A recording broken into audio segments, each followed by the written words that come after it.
welcome to Basics Creative World. So today I will be showing you how to make a pocket fan. Yes, I will be making one more of these. I know I have made a lot of these.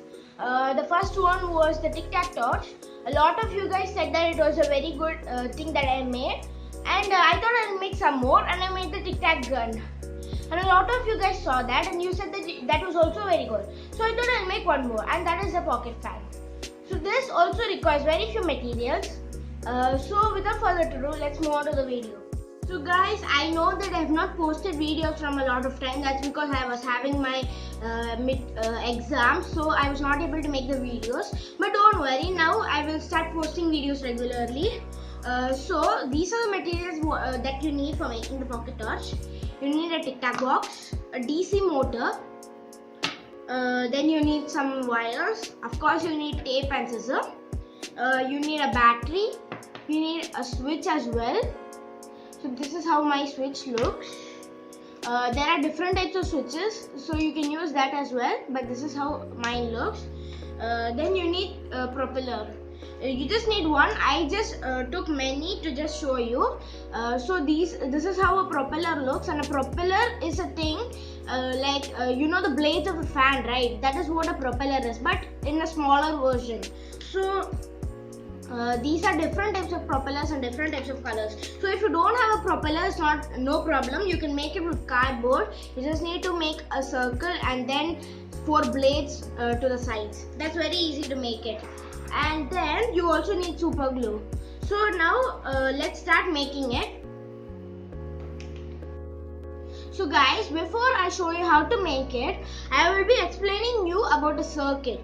So a circuit is like a path through which electrons flow. So this is a battery through which the energy goes towards the motor, which makes it spin. So now I will show you how to make a circuit. After that, it will be easier for you to attach it into the battery. So I hope you are able to see some tiny things that is coming out of this.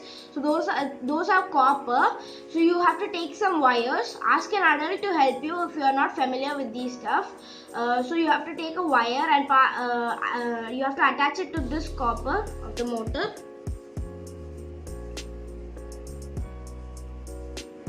So yes, now I have kept 2 wires. Then you need a battery. So this is a negative wire and this is a positive wire. And on the battery also, I have taken Duracell Ultra. On the battery also you can see some marking.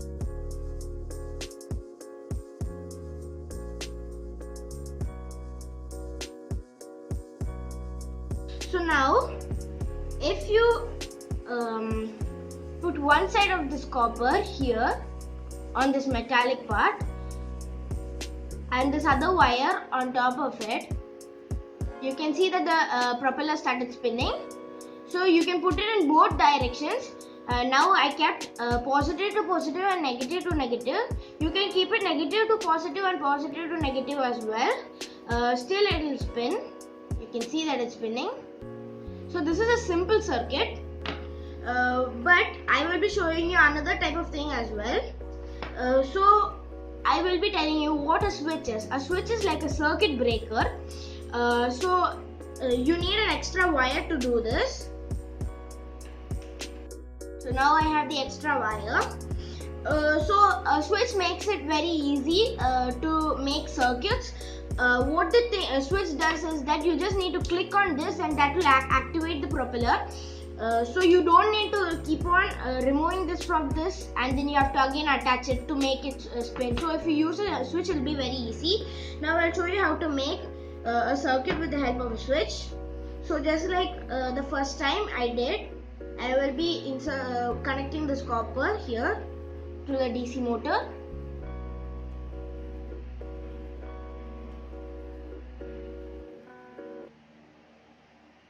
And yeah, I have done it. Now one of these ends I will be attaching it here on the switch. There are 2 metallic things that are coming out. So I have to pass the copper of this. I have to pass this copper wire through one of these. I'll just move the propeller aside for now.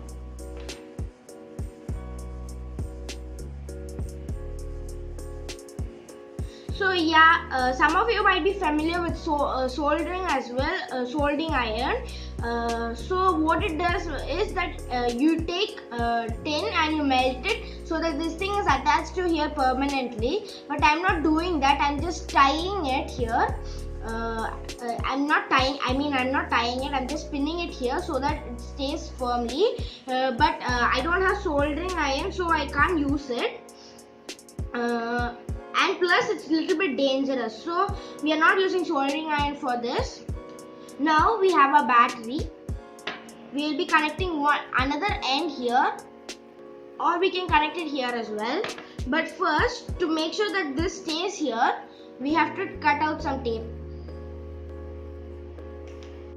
So now we have taped it. Now it won't fall off easily.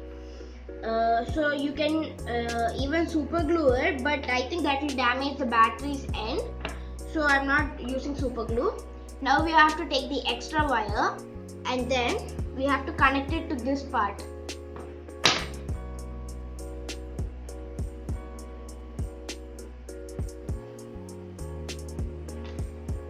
Okay, where's the, okay, this end should go in.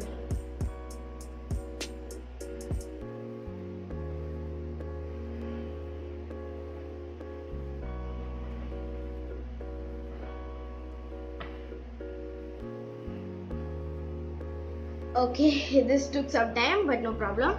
Now I have done that. Now I'll just connect it here and see whether it spins. Okay, the switch is off. Now I'll just switch it on. Okay, it is spinning. Now I'll just tape it. After that I will show it to you clearly.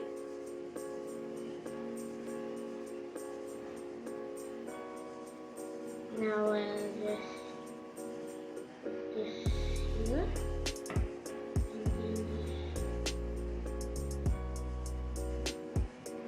Okay, now our circuit including with the switch is complete. So this is how the circuit looks. Now as soon as I switch on this will start spinning. So are you guys ready? 3, 2, 1, go. So you can see our circuit is working perfectly. Now if I switch this off, it stops. So now that's the explanation of the circuit. Now we have to fit it into the Tic Tac. The Tic Tac container. So I will just show you this again. This copper will you have to attach it one here to this end and the other one here to this end. Then the other copper here and tape it. Then one more copper wire from the motor to the battery end, and then you need a propeller. So the circuit is complete. Now I will show you how to attach this into the Tic Tac box. I have the Tic Tac container here, but before we directly attach the motor and the stuff into this thing, we have to cut some parts, extra parts from this. Okay. Now we have cut out the end.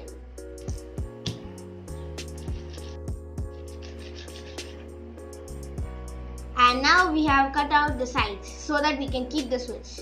So our Tic Tac box is now we have made the Tic Tac box ready. Now we can keep the now we can attach the circuits into this. So I will tell you how to cut this right now. You need an Axo blade to cut this. You can ask your parents' help to do that because it's very hard to cut this Tic Tac box. So you need an Axo blade. Ask an adult's help. It's very hard to do. I did this myself, but it took me a lot of time. And then even this end, you have to just cut this thing off. And then you can smoothen it with sandpaper. Okay, so now that's complete. Now we have to bring the switch with the wires connected to this. Now you see these cuts here, right? This is not needed. I just cut it there by mistake. So we have to pass the switch through that. But first we have to pass the wires through this.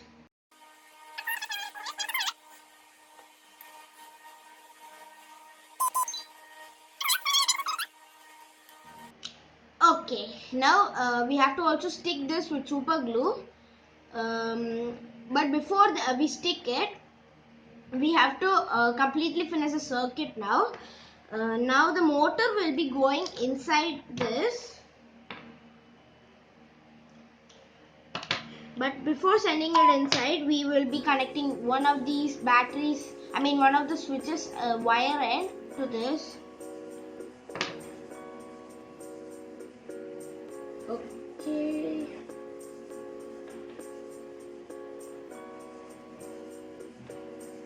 Now that's done. Now we can push this thing inside.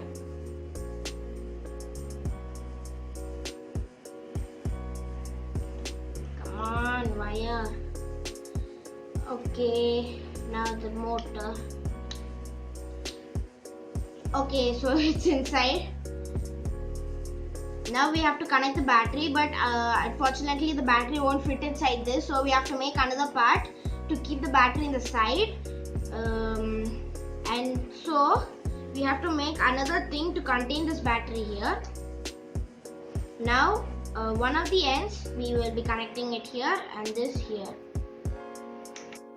So guys, now I have taped the wires here to the battery. Now let's just switch this on and see whether it works. Okay, it does work. Now I'll just attach a propeller to this. Wait, what? Okay, yeah, it's working. Now you can see that the circuit is complete. That's how you have to fit that thing into the Tic Tac box. And now we have to we have to glue this thing here, and we have to also make a container to close this battery, or else it'll make it look ugly. So guys, now I have covered this entire thing with paper. Now the battery is covered so it does not look ugly. Made it small in size so that it will fit in our pockets. And yeah, I'll just remove this. And now let's see whether it spins. Just like the circuit which I explained before, that you have to do it in the same way here, like I showed you before. I'll just switch it on. And now you can see that the motor is spinning. Yeah, sorry about that, it stops spinning sometimes because the motor has some problems. But don't worry about that. I'm pretty sure you guys have good motors, so it will spin. Mine is kind of old, I guess. That is why it stops spinning sometimes. Yeah, so I'll just switch it off. Now that's the thing. That's the mini motor fan that I wanted to show. The mini pocket fan that I wanted to show you. So guys, that's it for today's video. If you guys like the video, please make sure that you subscribe to my channel, hit the notification bell and give me a big thumbs up, and I will see you guys next time. Bye.